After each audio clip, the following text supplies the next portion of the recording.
تمام پابندیوں سے آزاد کر دیا۔ یہ حضور علیہ السلام کے صحابہ ہیں جن کی وجہ سے امت کو آسانیاں ملتی چلی گئی۔ حضرت ام سلمہ رضی اللہ تعالی عنہا حضور علیہ السلام کی ازواج میں ہیں۔ حضور علیہ السلام حج کے سفر پر گئے، حضرت ام سلمہ بیمار تھی، یہ حضور کے ساتھ نہیں جا سکی۔ حضور واپس آئے، ام سلمہ رونے لگی، کہتی یا رسول اللہ میں تو آپ کے ساتھ جانا چاہتی تھی، اب دوبارہ مجھے یہ سعادت نہیں مل سکے گی، باقی تو آپ کے ساتھ گئے، آپ کے ساتھ حج کر لیا، اب میں آپ کے ساتھ بیماری کی وجہ سے جانے سے رہ گئی، تو میرے لیے اب اس پچھتاوے کا علاج کیا ہو سکتا ہے؟ جندول کے لوگوں سنو، محمد کا صحابی بھوکا ہو اور آنکھ لگ جائے، اللہ امت کے لیے آسانی پیدا کرتا ہے۔ ابو ہریرہ کا جسم ناپاک ہو، حضور سلام کر دیں، امت کے لیے آسانی کا دروازہ کھلتا ہے۔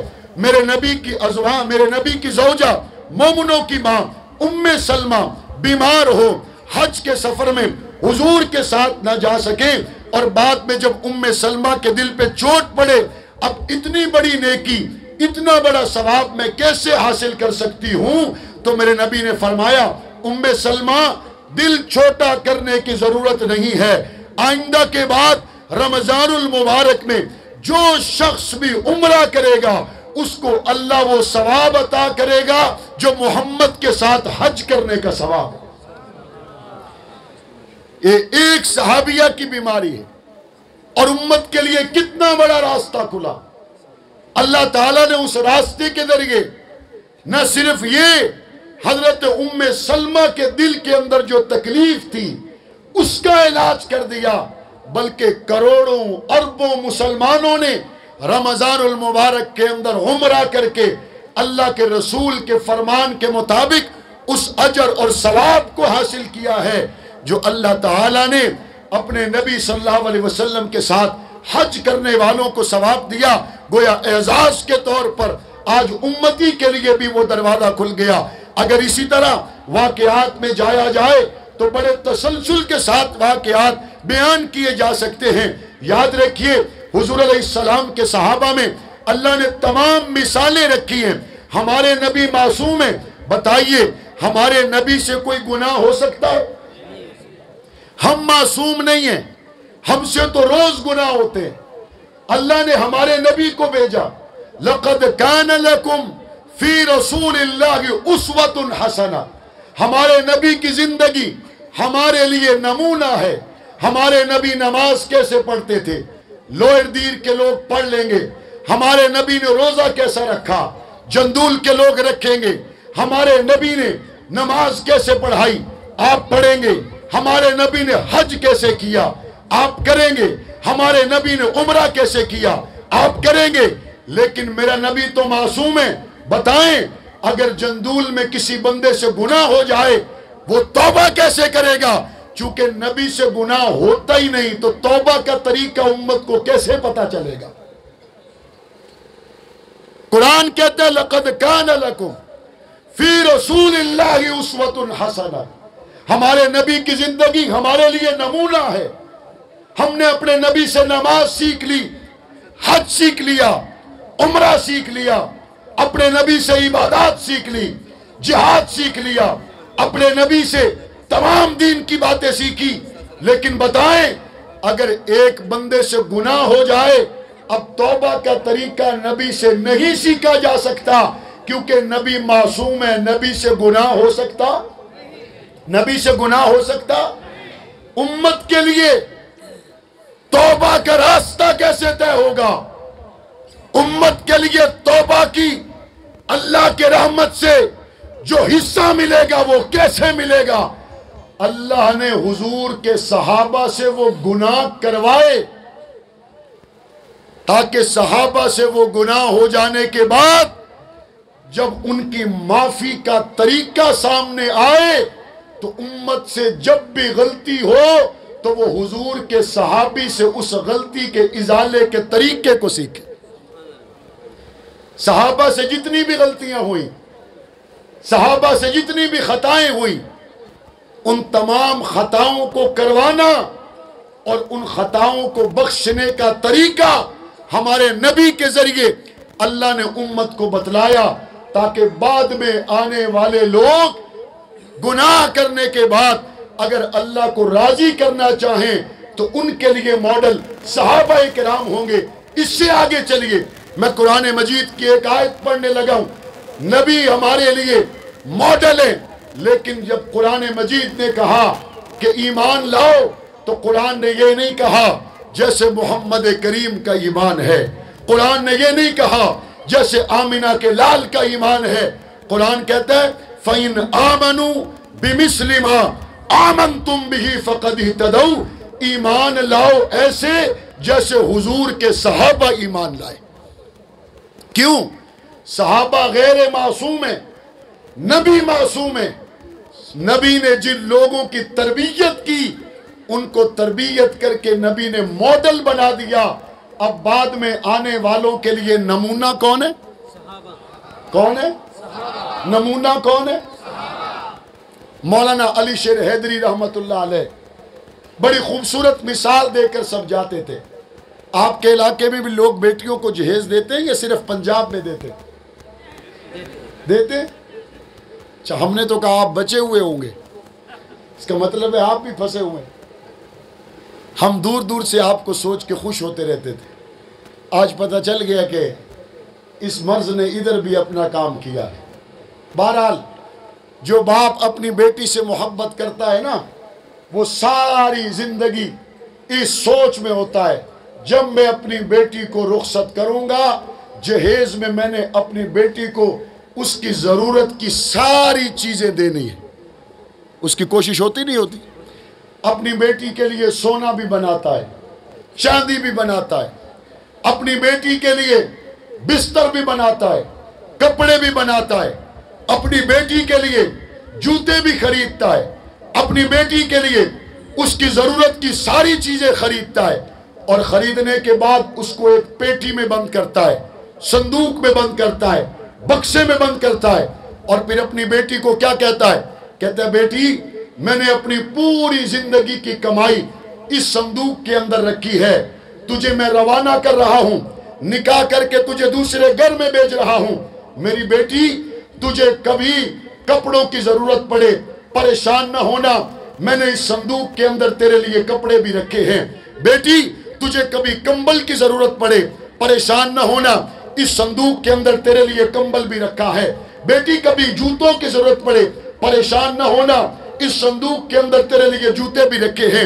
بیٹی جتنی بھی ضرورت کی چیزیں تیرے لیے ہو سکتی تھی، تیرے باپ نے محنت کی ہے، مزدوری کی ہے، بیلچہ چلایا ہے، تیرے باپ نے محنت کی ہے، تیرے لیے یہ تیار کر دیا۔ اور جب بیٹی چلی جاتی ہے، اس کو جب بھی کسی چیز کی ضرورت پڑتی ہے وہ کہاں سے نکالتی ہے؟ کہاں سے نکالتی ہے؟ اس کو کپڑوں کی ضرورت پڑے تو کہاں نظر جائے گی؟ کہاں نظر جائے گی؟ اس کو کمبل کی ضرورت پڑے تو نظر کہاں جائے گی؟ اس کو سونے اور چاندی کے سیٹ کی ضرورت پڑے نظر کہاں جائے گی؟ صندوق پر نظر جائے گی جس کے اندر اس کے باپ کی ساری زندگی کی محنت ہے۔ میرے نبی صلی اللہ علیہ وآلہ وسلم نے اپنی 23 سالہ محنت کو جس صندوق میں بند کیا ہے، اس صندوق کو صحابہ کہتے ہیں۔ اس صندوق کو کیا کہتے ہیں؟ اس صندوق کو کیا کہتے ہیں؟ میں نے ابھی تھوڑی دیر پہلے بخاری شریف کی آخری حدیث پڑھی، سبحان اللہ و بحمدہ سبحان اللہ العظیم۔ اب امتی کے دل میں آیا کہ میں کوئی ایسا کلمہ سیکھ لوں جو میزان پر بھاری ہو اور میرا اللہ مجھ سے راضی ہو اور میری بخشش کا سامان پیدا ہو جائے۔ امام بخاری نے ہاتھ کو پکڑا، کہا آؤ تمہاری ملاقات ابو ہریرہ سے کرواتا۔ ایک بندہ کہتا ہے میں نماز پڑھوں، میں فضائل سیکھوں، تو کبھی محدثین آپ پڑھے کتابیں، کبھی آپ کو پتہ چلے گا عبداللہ ابن مسعود سے روایت ہے، کبھی پتہ چلے گا عبداللہ ابن عباس سے روایت ہے، کبھی پتہ چلے گا حضرت ابو بکر سے روایت ہے، حضرت عمر سے روایت ہے، حضرت عثمان و علی، حضرت معاویہ سے روایت ہے۔ جب جب امت کو کسی بھی چیز کی ضرورت پڑے گی، بیٹی کو ضرورت پیش آتی ہے، اس کی نظر صندوق پر جاتی ہے، امت کو ضرورت پیش آتی ہے اس کی نظر صحابہ پر جاتی ہے. اور یہ ہم تو بڑے چھوٹے چھوٹے امتی ہیں. یہ امام بخاری نے حضور کو دیکھا. امام بخاری صحابی نہیں ہے، لیکن امام بخاری نے جو ساری محنت کی اس محنت کا خلاصہ یہ تھا کہ میں ان احادیث کو جمع کروں جو حضور کے صحابی تک صحیح سند سے پہنچ جائیں. اور آپ نے کبھی نہیں کسی عالم سے سنا ہوگا کہ جب صحابی تک بات پہنچ جائے اس کے بعد صحابی کے اعمال کی اور صحابی کے حالات کی کوئی تفتیش اور تحقیق کرے. نہیں، صحابہ کے بعد بڑے سے بڑا مفسر ہو، صحابہ کے بعد بڑا سے بڑا عالم ہو، صحابہ کے بعد بڑے سے بڑا نامور خطیب ہو، محدثین اس کی تفتیش کرتے ہیں، تحقیق کرتے ہیں. لیکن جب نام صحابی کا آ جائے اس کی تحقیق نہیں کی جاتی. کیوں؟ تمام امت کے علماء اس بات پر متفق ہے کہ جس کی آنکھ نے حضور کا دیدار کر لیا اب وہ کائنات کے سارے علماء سے اعلیٰ ہے. وہ کائنات کے سارے علماء سے. صبح صبح فجر کی نماز میں جندول کی مسجد میں ایک بوڑھا داخل ہوتا ہے اور دیکھتا ہے کہ جماعت میں صرف 2 منٹ رہ گئے اور وہ کہتا ہے مولانا ذرا ٹھہرو میری ایک تھوڑی سی بات سن لو. امام کہتا ہے آپ بابا جی بڑے خوش ہیں. وہ کہتا ہے رات مجھے خواب میں حضور کی زیارت ہوئی. تو امام کیا کہتا ہے؟ کہتا ہے تم نے حضور کو دیکھا، نماز 5 منٹ لیٹ کر لیں گے لیکن پہلے بتاؤ حضور کو تم نے کیسا دیکھا. تو بتانے والا اپنا خواب بتائے گا کہ دور سے گزر رہے تھے، مجھے کسی نے بتایا یہ حضور ہیں، بس میری آنکھ کھل گئی. کوئی بتانے والا ایسے بتائے گا کہ میں نے دیکھا کہ سواری پہ جا رہے ہیں. کوئی بتانے والا بتائے گا میں نے دیکھا کہ حضور ہمارے گھر آئے اور میں نے ان کو دیکھا تو میری آنکھ کھل گئی. یہ تھوڑا سا لمحہ، یہ تھوڑا سا خاکہ دیکھنے والا عالم کو جا کے بتاتا ہے. عالم اس کی آنکھوں کو چومتا ہے، پیشانی کو چومتا ہے اور یہ اپنے آپ کو نصیب والا سمجھتا ہے کہ دیکھو بڑے ہوئے دیر میں، بڑے ہوئے جندول میں آج خواب میں تھوڑی سی مجھے حضور کی زیارت ہو گئی. جندول کے لوگوں، آپ کو خواب میں حضور کا تھوڑا سا عکس نظر آئے، آپ مقدر والے ہیں. جن صحابہ نے سامنے بیٹھ کر حضور کو دیکھا وہ مقدر والے نہیں، سامنے بیٹھ کر دیکھا اور 1 مرتبہ نہیں، 2 مرتبہ نہیں، بار بار دیکھا. حضرت عبداللہ بن مبارک بہت بڑے محدث گزرے، ان سے کسی نے پوچھا بتائیں عمر بن عبدالعزیز افضل ہیں یا حضرت امیر معاویہ افضل ہیں؟ حضرت عبداللہ بن مبارک نے جواب دیا، کہا تم نے کیسا سوال کیا؟ عمر بن عبدالعزیز اور معاویہ کی بات کرتے ہو؟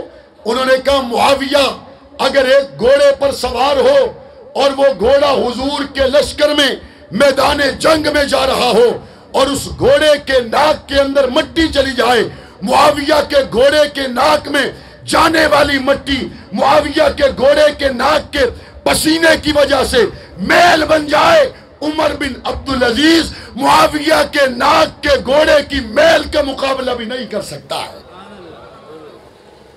انہوں نے کہا جی عمر بن عبدالعزیز؟ انہوں نے کہا ہاں، عمر بن عبدالعزیز حضور کے صحابی جس گھوڑے پر بیٹھ جائے اس گھوڑے کے ناک کے میل کے برابر بھی نہیں ہو سکتا.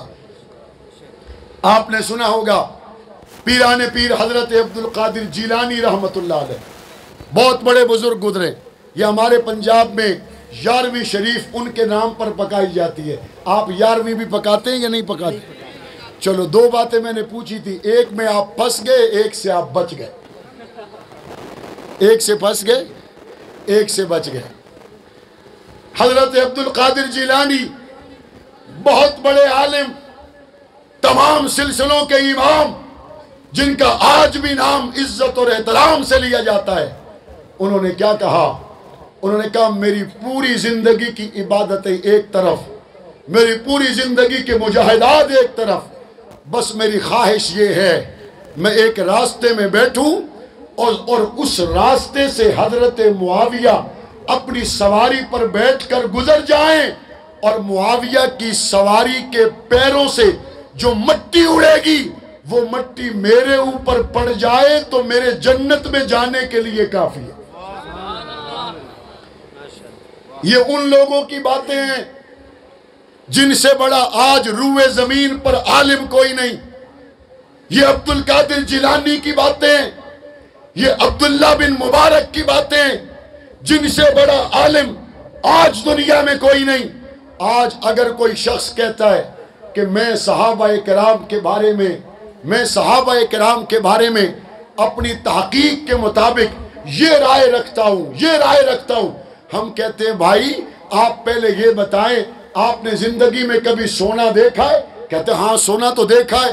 میں نے کہا آپ نے کبھی لکڑی بھی دیکھی ہے؟ کہتا ہاں میں نے لکڑی بھی دیکھی ہے۔ میں نے کہا اگر سونا بھی دیکھا ہے لکڑی بھی دیکھی ہے پھر بتاؤ لکڑی کو تولنے کے لیے اور سونے کو تولنے کے لیے ترازو ایک جیسا ہوتا ہے؟ سونے کو جس ترازو پہ تولا جائے وہ مختلف ہے، لکڑی کو جس ترازو پہ تولا جائے وہ مختلف ہے۔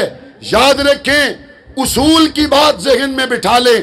دنیا کے ہر عالم کو، دنیا کے ہر مجدد کو، دنیا کے ہر پیر کو، دنیا کے ہر امام کو، دنیا کے ہر بڑے سے بڑے قاری قرآن کو تاریخ کے ترازو میں تولا جا سکتا ہے، لیکن محمد کے صحابہ کی بات آئے گی تو ان کے لیے ترازو تاریخ کا نہیں ہے، ان کے لیے ترازو اللہ کے قرآن کا ترازو ہے۔ صحابہ کے لیے ترازو کون سا ہے؟ کون سا ترازو ہے؟ اور صحابہ کے علاوہ جو لوگ ہیں ان کے لیے ترازو کون سا ہے؟ تاریخ میں تولو۔ اور اہم بات عرض کر رہا ہوں، تاریخ جب بھی لکھی گئی 1000 سال پہلے لکھی گئی، 1200 سال پہلے لکھی گئی، یا آج کوئی آدمی قلم اٹھائے تو مجھے بتائیں وہ لکھنے والے جن ہوتے ہیں، فرشتے ہوتے ہیں یا انسان ہوتے ہیں؟ 1000 سال پہلے بھی لکھنے والے کون ہیں؟ 800 سال پہلے لکھنے والے بھی کون ہیں؟ 500 سال پہلے لکھنے والے بھی کون ہیں؟ آج لکھنے والے بھی کون ہیں؟ بولیں تو صحیح، ہاتھ کھڑا کر کے بتائیں کون ہے؟ انسان ہے۔ اور آج کا انسان اور 1300 سال پہلے کا انسان، اس کے اندر 2 کمزوریاں ہیں۔ کتنی؟ آج والے میں بھی، 1000 سال پہلے والے میں بھی، 500 سال پہلے والے انسان میں 2 کمزوریاں ہیں۔ نمبر 1، کوئی انسان دوسرے انسان کے دل کو نہیں جانتا۔ جانتا ہے؟ نمبر 2، کوئی انسان مستقبل کو نہیں دیکھ سکتا۔ دیکھ سکتا ہے؟ کل کیا ہوگا کوئی دیکھ سکتا ہے؟ اگلے منٹ میں کیا ہوگا کوئی دیکھ سکتا ہے؟ یہ بات آپ کو سمجھ آ گئی؟ اگلی بات، اللہ ان دونوں کمزوریوں سے پاک ہے۔ اللہ ان دونوں کمزوریوں سے پاک ہے۔ اللہ دلوں کے حال جانتا ہے یا نہیں جانتا؟ اللہ آنے والے وقت کو جانتا یا نہیں جانتا؟ تاریخ لکھنے والا انسان آج کا ہو یا 1000 سال پہلے کا، وہ دلوں کے حال نہیں جانتا، وہ آنے والے وقت کو نہیں جانتا۔ اللہ وہ ذات ہے جو دلوں کے حال بھی جانتا ہے، آنے والے وقت کو بھی جانتا ہے۔ جب وہ اللہ قرآن مجید میں صحابہ کرام کو رضی اللہ عنہم ورضوا عنہ اولئک الذین امتحن اللہ قلوبہم للتقوی کہہ دے، اس کے بعد کوئی انسان تاریخ لکھے، صحابہ کے خلاف لکھے، اس تاریخ کو اٹھا کے ردی کی ٹوکری میں ڈالا جائے گا، لیکن محمد کے صحابی پہ بات کو گوارا نہیں کیا جائے گا۔ حضور کے صحابی پہ تنقید کو برداشت کیا جا سکتا؟ ایک اور مثال سے بات عرض کر دوں۔ مفتی ضیاء الحق صاحب کو آپ جانتے؟ جو جانتے وہ ہاتھ کھڑا کریں۔ سب جانتے؟ ٹھیک ہے، آپ آجائیں۔ اس آدمی کو آپ جانتے؟ پکی بات ہے، چلے جائیں۔ اس کو آپ جانتے ہیں؟ اس آدمی نے آپ کو ایک بات کہی کہ مولانا عطا محمد دشانی صاحب آج عشاء کی نماز فلاں جگہ پر پڑھائیں گے، ایک دوسرے آدمی نے آپ کو آ کر ایک بات کہی، اس نے کہا عطا محمد دشانی عشاء کی نماز دیر میں نہیں بلکہ اسلام آباد میں پڑھائیں گے، آپ ان کی بات مانیں گے یا ان کی بات مانیں گے؟ کس کی مانیں گے؟ ان کی مانیں گے؟ یہ کہتا رہے آپ اس کو جانتے نہیں، آپ اس کی بات مانیں گے بھی نہیں، آپ اس کو کہتے تمہارے کہنے کی حیثیت اور اوقات کوئی نہیں، ہم اس کی بات مانیں گے جس کو ہم جانتے ہیں۔ اس کی بات آ جانے کے بعد اب کسی ان نون پرسن کی بات کی کوئی حیثیت رہ جاتی ہے؟ بلند آواز سے بتائیں، رہ جاتی ہے؟ اوقات رہ جاتی ہے؟ حیثیت رہ جاتی ہے؟ اگر اس کو نہیں مانتے تو پھر مجھے بتاؤ اللہ کے قرآن کی آیت آ جانے کے بعد تاریخ دان کی کوئی حیثیت رہ جاتی ہے؟ افسوس ہے جو اللہ کے قرآن کو چھوڑ کر، نبی کے فرمان کو چھوڑ کر تاریخ پر تکیہ کیے ہوئے ہیں۔ اللہ نے پاک پیغمبر کے صحابہ کو اکٹھا کیا اور میرے نبی نے فرمایا ساری کائنات کے دلوں میں سب سے زیادہ چمکتے ہوئے دل اللہ نے جن کے دیکھے وہ میرے صحابہ کرام کے دل تھے۔ دیکھا کس نے؟ اور چمکتے ہوئے دل کس کے؟ کس کے؟ اور وہ چمکتے ہوئے دل اللہ نے اپنے نبی کو دیے، اپنے نبی کو دیے۔ حضرت ابو بکر ہوں، حضرت عمر ہوں، حضرت عثمان ہوں، حضرت علی ہوں، حضرت حسن و حسین ہوں، حضرت معاویہ ہوں، تمام ہمارے ایمان کا حصہ ہے یا نہیں؟ بعض لوگ کہتے جی ہم حضرت معاویہ کو نہیں مانتے یا ہم حضرت معاویہ کا احترام کرنے کے لیے تیار نہیں۔ یہ چند دن پہلے یوسف رضا گیلانی جیت گیا اور سینٹ کا چیئرمین کا الیکشن ہوا تو یوسف رضا گیلانی ہار گیا۔ حکومت بڑی پریشان ہوئی، انہوں نے کہا جنہوں نے ہمارے ساتھ چلنے کا فیصلہ کیا تھا 5 سال کے لیے وہ تو 2-2.5 سال میں ہمیں چھوڑ گئے۔ عمران خان کہتا رہا وہ 13 بندے ہمیں نہیں مل رہے جنہوں نے ہمارے ساتھ دھوکہ کیا، جنہوں نے ہمارے ساتھ 2 نمبری کی۔ بڑی پریشانی بن گئی حکومت کے لیے، بڑے ٹینشن میں آ گئے۔ یہ حکومت کے ساتھ 2-2.5 سال کے بعد لوگ علیحدہ ہو جاتے۔ پی ڈی ایم میں کل لوگ مخالف تھے، آج اکٹھے ہو گئے۔ اس حکومت کے جو آج ساتھ ہیں وہ کل پتہ نہیں کیا کریں گے۔ اور سینٹ کے الیکشن میں جو کچھ انہوں نے کیا وہ سب کچھ آپ نے دیکھا۔ یہ حالات آپ دیکھتے رہتے، لیکن کبھی غور کیا ہے حضرت حسن و حسین نے حضرت معاویہ کے ہاتھ پر بیعت کی، وہ بیعت 2-2.5 سال نہیں، وہ بیعت 19 سال تک چلی ہے۔ کتنے سال چلی ہے؟ کتنے سال چلی ہے؟